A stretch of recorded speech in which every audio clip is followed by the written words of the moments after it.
Hello friends, আবার চলে এলাম কবিতা নিয়ে। আজকে আমার নিজের লেখা কবিতাটির নাম আশা। মনে তো ছিল অনেক ইচ্ছা, হবই বড় শেষে। মরে গেল ইচ্ছেগুলো, সবই কর্মের দোষে। করোনা বড় আশা তব, জীবন তো নশ্বর। কষ্ট পেয়েই শেষ হবে সব, জানেন পরমেশ্বর। ধন জন মান সবই ইচ্ছা, শেষ হয় না যেন। করোনা কো ধিক্কার, মানুষকে মানুষ মানো।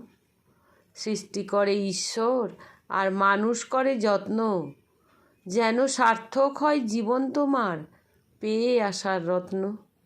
কেমন লাগলো বন্ধুরা কবিতাটি? ভালো লাগলে আমাকে জানিও কমেন্টস করে। তোমাদের সবাইকে আমার অনেক অনেক শুভেচ্ছা ও ভালোবাসা জানিয়ে আজকে কবিতাটি শেষ করলাম। নমস্কার।